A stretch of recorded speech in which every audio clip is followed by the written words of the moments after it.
नदी के किनारे एक विशाल बरगद का पेड़ था। उसी पेड़ के नीचे एक छोटी सी झोपड़ी खड़ी थी। दीवारें मिट्टी और गोबर से लिपी हुई, छत पर खपरेल। ये झोपड़ी तो बहुत साधारण थी, पर ये झोपड़ी किसी महल से भी कम नहीं थी, कम से कम अपने मालिक रघुवीर के लिए।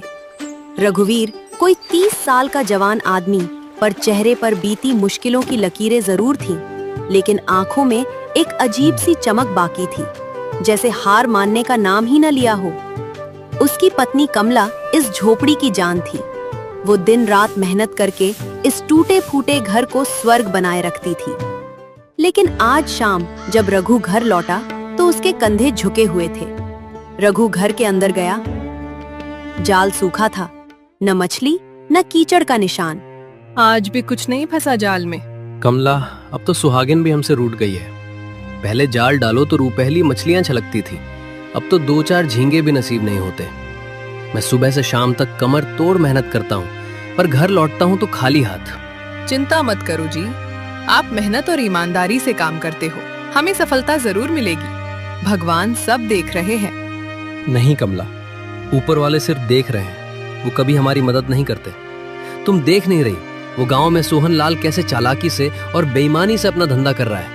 और जब उस दिन उसको मैंने खराब मछली देने से मना किया तो कैसे उसने मुझसे मछली लेना बंद किया और अन्य मछुआरों को मेरे खिलाफ भड़का भी दिया। नहीं सोहन सेठ, मैं आपको खराब हुई मछलियां कैसे बेच सकता हूँ? इससे लोगों की सेहत खराब हो सकती है।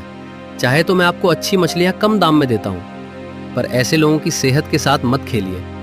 देख रघु, मैं जितना बोल रहा हूँ उतना कर, इससे हम दोनों का फायदा है। और लोगों के बारे में इतना मत सोच। लोग आते हैं जाते हैं, पर धंधा आगे बढ़ना चाहिए ना। आखिर पैसा ही इस दुनिया में सब कुछ है रघु। ये बात याद रखना रघु, इंसानियत कभी काम नहीं आती। नहीं सेठ जी, मैं ये नहीं कर सकता। सोचो उन ग्राहकों में आपका अपना कोई होता तो आप उनको ऐसे ही खराब खाना खिलाते क्या? और आप सही बोल रहे हैं, पैसे तो जिंदगी में जरूरी है, पर आप भी ये बात याद रखना कि जिंदगी के मुश्किल घड़ी में पैसों से ज्यादा इंसानियत ही काम आती है।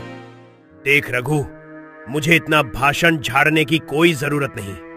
अच्छा, तो मतलब तू मुझे अपनी खराब मछलियां कम दाम में नहीं देगा और बाजार में भी नहीं बेचेगा, बल्कि तुम उन मछलियों को जमीन में गड्ढे में गाड़ देगा, ऐसे ही ना? हाँ सेठ जी, आपने सही समझा। अच्छा तो ठीक है, तू भी एक बात समझ लेना, अब से तू नदी के पूरब और उत्तर किनारे पर मछली नहीं पकड़ेगा, याद रखना। और मैं अन्य मछुआरों से भी कह दूंगा कि तू वहां दिखा तो तू बहुत मार खाएगा। सेठ जी, आप ऐसा मत कीजिए। नदी के पूरब और उत्तर किनारे पर ही तो अच्छी मछलियां मिलती हैं। अगर मछलियां नहीं पकड़ूंगा तो घर कैसे चलेगा सेठ जी? सेठ जी दया कीजिए। नहीं रघु, अब कोई फायदा नहीं। मैंने तुझे अच्छा ऑफर दिया था, पर तूने मना किया। अब तेरे साथ ऐसे ही होगा। परा आया इंसानियत दिखाने वाला। घर में राशन खत्म होने को था। एक मुट्ठी चावल बचा था और थोड़ा सा नमक।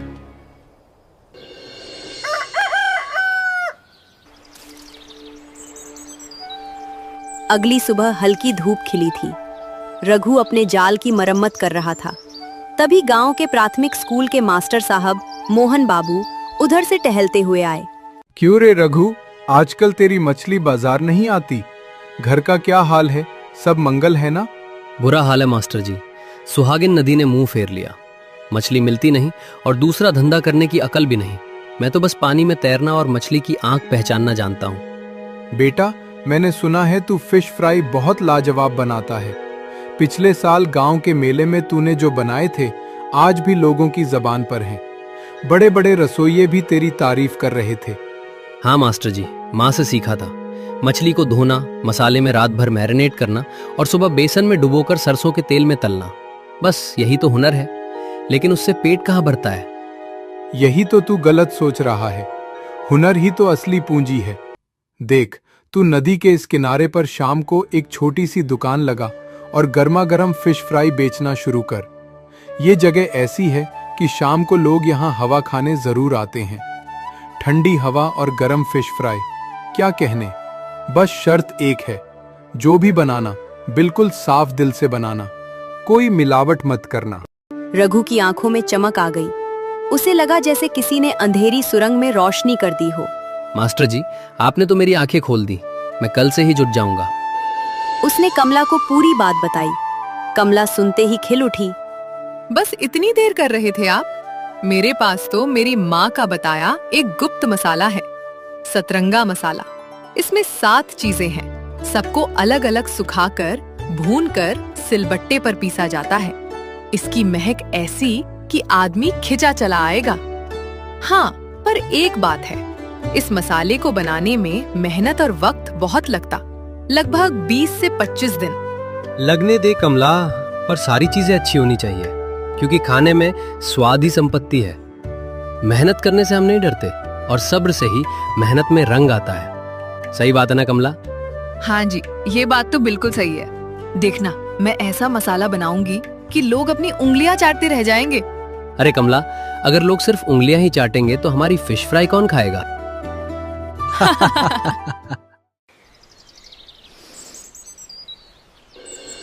अगली सुबह रघु ने अपनी आखिरी पूंजी 300 रुपए और कुछ सिक्के निकाले। वो बाजार गया और बेसन, सरसों का तेल, हरी मिर्च, हरा धनिया, सारे मसाले और एक पुरानी कढ़ाई खरीद लाया। वहां कमला ने अपनी माँ का बताया मसाला बनाना शुरू किया। उसने सारी सामग्री धीमी आंच पर सेकी। रोज कमला सिलबट्टे पर मसालों को घंटों पीसती रही। कमला ने 25 दिनों तक बहुत मेहनत से वो सप्तरंगा मसाला बनाकर एक हांडी में रख दिया। आंगन में एक अलौकिक सुगंध फैल गई। बाद में रघु ने अपना जाल नदी में डाला। किस्मत से 5-6 अच्छे आकार की मछलियां फंस गईं। उसने उन्हें साफ किया, टुकड़े किए और कमला के सतरंगा मसाले में रात भर के लिए मैरिनेट होने छोड़ दिया। अगले दिन शाम को रघु ने बरगद के नीचे मिट्टी का एक अस्थायी चूल्हा बनाया। ऊपर कढ़ाई रखी, नीचे सूखी लकड़ियां सुलगाईं। पास ही कमला ने केले के पत्तों को दोने के आकार में मोड़ कर रखा। बड़ी सी कटोरी में हरे धनिये, पुदीने, लहसुन और हरी मिर्च की चटनी तैयार की। जैसे ही तेल गरम हुआ, रघु ने मैरिनेटेड मछली का एक टुकड़ा कढ़ाई में छोड़ा और फिर पूरे नदी किनारे एक ऐसी खुशबू फैली मानो स्वर्ग की रसोई का दरवाजा खुल गया हो। गांव के बच्चों का एक झुंड पतंग उड़ाते उड़ाते वहीं ठिठक गया। सबसे आगे था टिंकू, हरकतों का बादशाह। वो चूल्हे के पास आया और बोला, रघु काका, ये क्या बना रहे हो? बेटा, ये फिश फ्राई है। आजा बेटा, चख और बता कैसा स्वाद है। रघु ने पहली फिश फ्राई टिंकू के हाथ थमाई। टिंकू ने जैसे ही कुरकुरा कोना तोड़ा, भाप उड़ी। उसने हल्का सा चबाया और आंखें बंद कर ली। देखते देखते वो एक झटके में चट कर गया। काका, ये तो जादू है। मछली तो ऐसे गल रही है जैसे मक्खन हो। वाह, मजा आ गया। बच्चों के शोर शराबे ने बड़ों का ध्यान खींचा। शाम की सैर पर निकले रामधर काका, जो गांव के बुजुर्ग थे, लाठी टेकते हुए आए। रघु, ये क्या नया कारोबार शुरू किया रे? खुशबू तो बड़ी अच्छी आ रही है। काका, ये फिश फ्राई बेच रहा हूँ। क्या है ना कि नदी में ज्यादा मछलियाँ नहीं मिल रही, इसलिए सोचा ये फिश फ्राई ही बनाकर बेचूं। अच्छी सोच है रघु। एक एक ईंट से ही पूरा घर बनता है, ये याद रखना बेटा। चल, अब मुझे भी चखा तेरा ये फिश फ्राई। उन्होंने चखा तो एक झटके में पूरी फिश फ्राई खत्म कर बैठे। बेटा, ये हुनर तो लाजवाब है। कम से कम 10 फिश फ्राई बांध दे, घर सबको खिलाऊंगा। माफ करना काका, मेरे पास इतनी मछलियाँ नहीं है। अभी सिर्फ 4 मछलियाँ ही बाकी है। कहना कि आज मैं सिर्फ देख रहा था कि कोई खरीदेगा भी या नहीं। कोई बात नहीं बेटा, जितनी है उतनी दे दे। और तूने सही निर्णय लिया है। ये फिश फ्राई रोज बेचना यहाँ। देखना, एक दिन तेरी जिंदगी बदल जाएगी। रघु ने 4 फिश फ्राई बांध कर दी। ये ले रघु, 500 रुपए। नहीं काका, ये तो बहुत ज्यादा है। एक फिश फ्राई तो 20 रुपए का है, तो आपके 100 रुपए हो गए। नहीं बेटा, तुझे पता नहीं। तूने जो ये फिश फ्राई खिलाए हैं, ऐसे फिश फ्राई मैंने नहीं खाए कभी। मेरा बेटा शहर में काम करता है। मैं कई बार शहर भी घूमा हूं, पर मैंने कभी ऐसे फिश फ्राई नहीं खाए। और वहां तो एक फिश फ्राई 100 रुपए का मिलता है। तेरी ये मेहनत की कमाई है बेटा, रख ले। कल भी मैं आऊंगा। रामधर काका वहां से चले गए। हाथ में एक दिन में 500 रुपए देखकर उसकी आंखें भर आईं। देखा जी, नदी ने रास्ता बंद किया तो भगवान ने दूसरा रास्ता दिखा दिया। अगले दिन रघु ने फिर से मछलियां पकड़ी और आज किस्मत से उसे 40 से 50 बड़ी बड़ी मछलियां मिल गईं। शाम को रघु ने अपना चूल्हा जलाया और आज तो कल से भी बहुत ज्यादा लोग आए थे। बच्चों ने और रामधर काका ने ये खबर पूरे गांव में फैला दी थी। वाह रघु भैया, क्या फिश फ्राई बनाया है भाई। मैं खाने का बहुत शौकीन हूँ, पर ऐसा फिश फ्राई कभी नहीं खाया हूँ। वाह क्या स्वाद है। आज से मैं तुम्हारा रजिस्टर्ड ग्राहक हूँ, याद रखना। हाँ रघु भाई, क्या स्वाद है इसका। मैं ज्यादा फिश फ्राई खाता नहीं, पर तुम्हारा ये फिश फ्राई ने तो मुझे दीवाना कर दिया है भैया। और बनाओ ये गर्मा गर्म फिश फ्राई। रघु और कमला को लोगों से ये तारीफ सुनकर बहुत अच्छा लग रहा था। आज उनके पूरे 45 फिश फ्राई बिक गए थे। आज उन्होंने पूरे 1000 रुपए कमाए थे, क्योंकि कुछ लोगों ने उन्हें टिप भी दिया था। जी इतने सारे पैसे, और वो भी एक दिन में, कभी सोचा नहीं था। कमला, यही है मेहनत की कमाई, तुम्हारे सप्तरंगा मसाले का जादू और मेरी फिश फ्राई बनाने की कला। अब रघु का कारोबार दिन ब दिन बढ़ता जा रहा था। रघु और कमला अब सुबह सुबह ज्यादा मछली का इंतजाम करने लगे। रघु ने पड़ोस के गांव के मछुआरों से ताजी मछली मंगानी शुरू कर दी। उधर गांव के मुख्य चौराहे पर स्थित सोहन ढाबा का मालिक सोहन लाल यह सब देख रहा था। सोहन लाल मूंछों पर हमेशा ताव और बात बात में अपनी दौलत का रौब झाड़ना। उसका ढाबा पिछले 20 साल से गांव का एकमात्र खाने का ठिकाना था, लेकिन पिछले कुछ हफ्तों से शाम का वक्त होते ही उसका ढाबा सूना दिखने लगा था। ये शाम को ढाबे पर कोई क्यों नहीं आता? सब मर गए क्या? मालिक, सब लोग तो नदी किनारे उस रघु के फिश फ्राई खाने जा रहे हैं। सुना है बहुत सस्ते और लाजवाब हैं। आप भी चलकर देखिए ना। रघु, वो मछली पकड़ने वाला गंवार जिसने मुझे खराब मछलियां बेचने से मना किया था, उसकी इतनी हिम्मत कि मेरे ग्राहक खींच ले। चल, मैं अभी देखता हूँ। सोहन उसी शाम अपनी मोटरसाइकिल से नदी किनारे पहुंचा। दूर से ही उसने देखा बरगद के नीचे मेला सा लगा है। सोहन ने भीड़ को चीरते हुए रघु के सामने जा धमका। सुन बे रघु, ये क्या ठेला लगा लिया है? लाइसेंस लिया है? ये सरकारी जमीन है, यहाँ ऐसे ही धंधा नहीं चल सकता। सेठ जी, लाइसेंस तो मैंने ले लिया है सरपंच जी से, और रही बात जमीन की, तो ये नदी का किनारा सबका है। आप भी बैठिए, हमारी तरफ से 1-2 गर्मा गर्म फिश फ्राई खाइए। तेरे एहसान की जरूरत नहीं है मुझे। देख, मैं तुझे 1 हफ्ते का वक्त देता हूँ। या तो ये दुकान यहाँ से हटा, या फिर देख लेना। सेठ जी, मैं तो बस अपना पेट पाल रहा हूँ, और वैसे भी आपने मुझे नदी में मछली पकड़ने पर भी रोक लगाया है, और मैं यहाँ मेहनत से अच्छा और साफ फिश फ्राई बेच रहा हूँ, चोरी नहीं कर रहा ना। आप बेवजह अपना दिल न जलाइए। अच्छे से देख लूंगा रघु तुझे। सोहन गुस्से में वापस लौट गया, लेकिन उसके दिमाग में एक ही बात घूम रही थी, मैं इस रघु को देख लूंगा। सोहन ने रातों रात योजना बनाई। उसने सोचा, अगर रघु जैसा अनपढ़ गंवार मछली के पकौड़े बेचकर सफल हो सकता है, तो मैं, जिसके पास पैसा है, साधन है, शहर तक पहुंच है, मैं तो इसे धूल चटा दूंगा। अगले ही दिन वो शहर गया। वहां से एक बड़ा गैस चूल्हा, स्टील की चमचमाती टेबल, नॉन स्टिक कढ़ाई और एक बड़ा बोर्ड खरीदा, जिस पर लिखवाया Sohan special fish fry zone. साथ ही रेडीमेड मछली फ्राई मसाला, केचप, मेयोनीज और ब्रेड क्रम्स के पैकेट खरीद लाए। आओ भाई, आओ बहन, शहर वाला फिश फ्राई खिलाता हूँ। ये देखिए ब्रेड क्रम्स की कोटिंग, साथ में मेयोनीज डिप।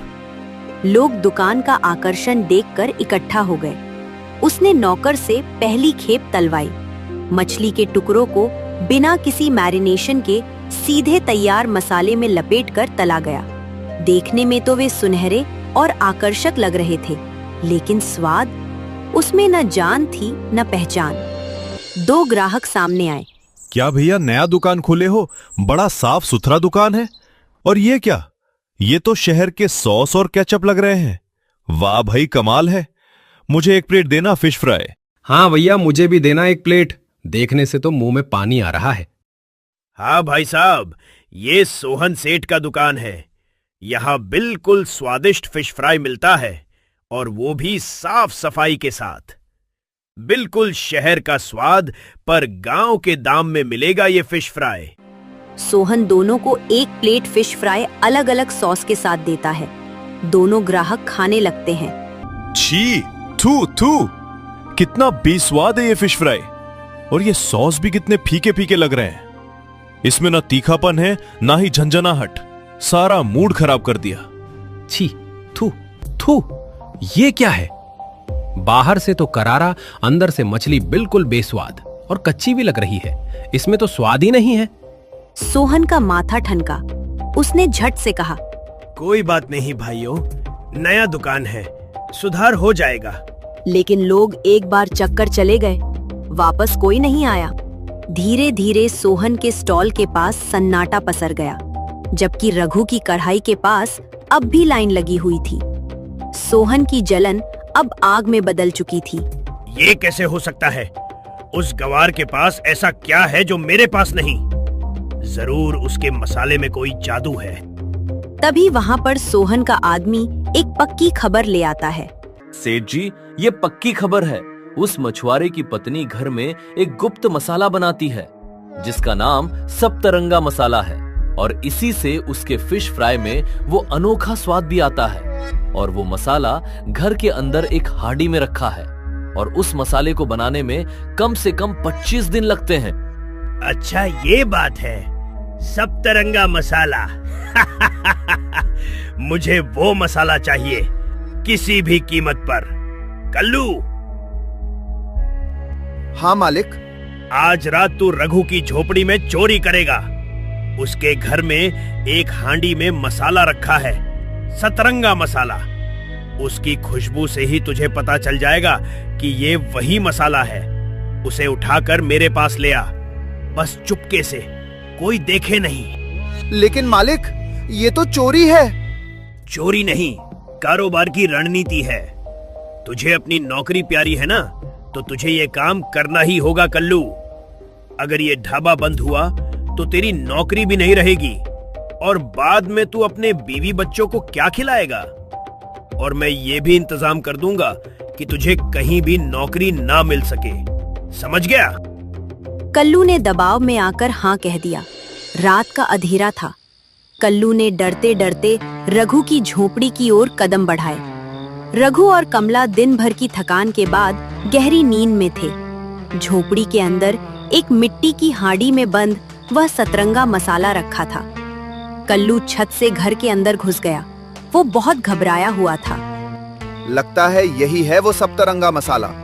वाह, खुशबू तो कितनी बढ़िया आ रही है। हे ऊपर वाले, मुझे माफ करना। अपना पेट बचाने के लिए मुझे ये करना पड़ रहा है। कल्लू ने धीरे से हांडी उठाई और बाद में कल्लू अंधेरे में गायब हो गया।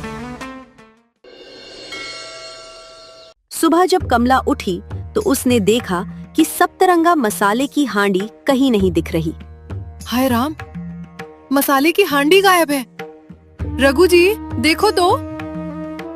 दोनों ने इधर उधर ढूंढा, लेकिन कुछ पता ना चला।